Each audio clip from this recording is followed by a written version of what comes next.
Hi everybody, this is Bastiaan, and this is a game of me playing the semi-slav.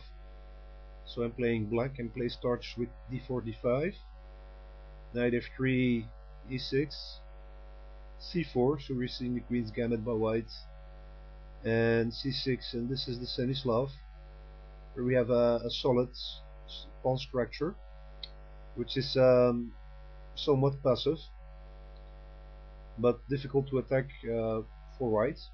White continues with e3, knight f6, knight c3, knight b to d7, bishop d3, bishop d6, so all this is standard development.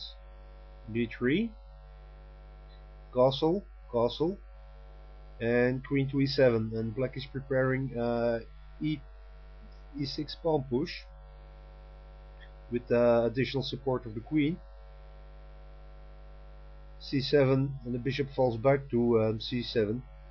Bishop can fall back to b8 as well in some cases, but the bishop still has control over the diagonal. And now bishop to a3, and the reason why bishop to a3 is played, the super fianchetto, is to create a pin on the queen. So in some cases I can play b6 and exchange pawns. Fianchetto perhaps my own bishop, but that's no longer possible. I just continue with my strategy, pushing the e-pawn. e5 was played, knight to f5, e3, attacking the knight, so there are several options. Knight to e1 was played, a developing move of sorts.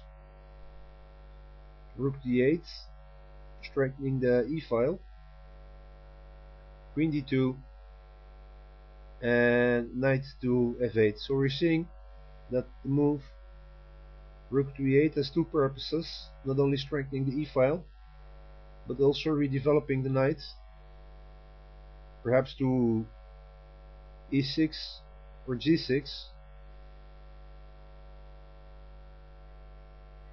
Also, there's a discovered attack on white's bishop. So knight to f8 was played, and white takes, exchanging his good bishop for my bad bishop. Rook takes, h3,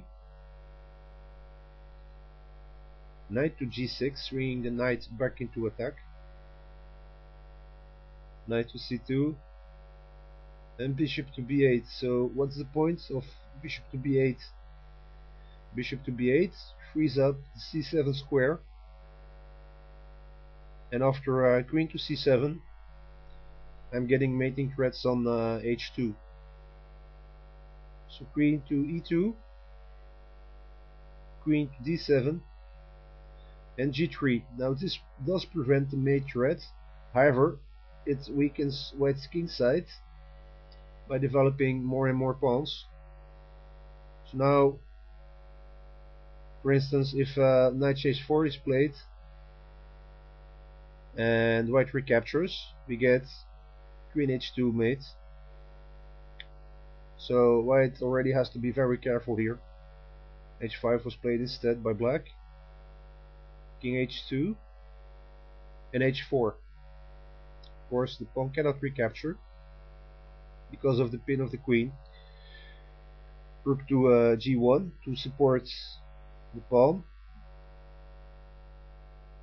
and king to f8. And the idea here is to move the king to e7 and free up the 8th rank, so I can play rook to h8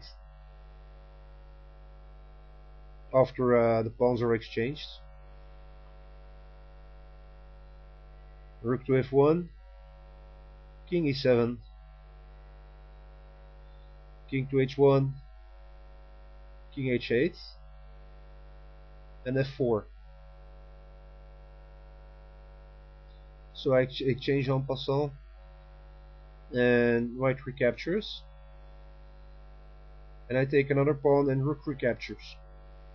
So I've destroyed the pawn shield, but now instead of that, white has two rooks guarding his king, So now I make a bold move, which is not a tactic but more a strategy, and I decide to exchange my queen for both of white's rooks. Queen takes rook, rook takes, and bishop takes. And although ancients don't particularly like this move, in the end I have a lot of minor pieces in the attack. White has a weak pawn, the king is unprotected, and all white has as immediate protection is his queen, because the other pieces are too far away. And I believe this will result in a strong attack on white's king, and the minor pieces will come into the attack and push white's queen and king back, leading to a mate. So king to g2 to attack the bishop and to protect the pawn. So the bishop retreats, knight to b4. Of course there's no other way, perhaps knight to e1 is possible. Knight to b4 was played, looking probably to play knight to d3. Knight h4 check, and so it begins. King g1, rook swings into the attack. King f1, rook to f5 check. King e1, bishop check. King d1, rook f2, attacking the queen. Queen to d3. If instead queen e1 was played, we get more development. Knight g2 attacking the queen. Queen g1 and knight takes pawn, check. King c1, and we have an attack on both king and queen, so that's not possible. So after queen d3, which is best, we get knight f3. So I'm bringing more and more minor pieces into the attack and pushing back king and queen. In the end, this pawn will fall, and if nothing else, I can promote this pawn. So that's the strategy. King c1, rook h8, knight to d1. So white is finally starting some counterplay, because everything has been pushed back into the vicinity of white's minor pieces. But I immediately counterattack with knight to e1, attacking the queen. So queen falls back even more to b1, rook f1, and now king and queen are in an uncomfortable position because of the rook on f1. And more or less all of white's pieces are stuck now on the first rank. So white tries knight to c2, and knight to d3 check was played. Knight d2 and knight to f2. King to e2, rook takes knight, queen takes, knight takes queen, and king takes, and the smoke clears and I'm up a rook. Rook takes pawn, and I'm getting prospects of a passed pawn on a g file. Bishop to c1. So if you take a look, this bishop is completely trapped, and actually there's no way at all for him to escape this cage he's in. So he tries bishop to c1. Frankly, the knight can't escape either because of the exchange. And after rook to h1,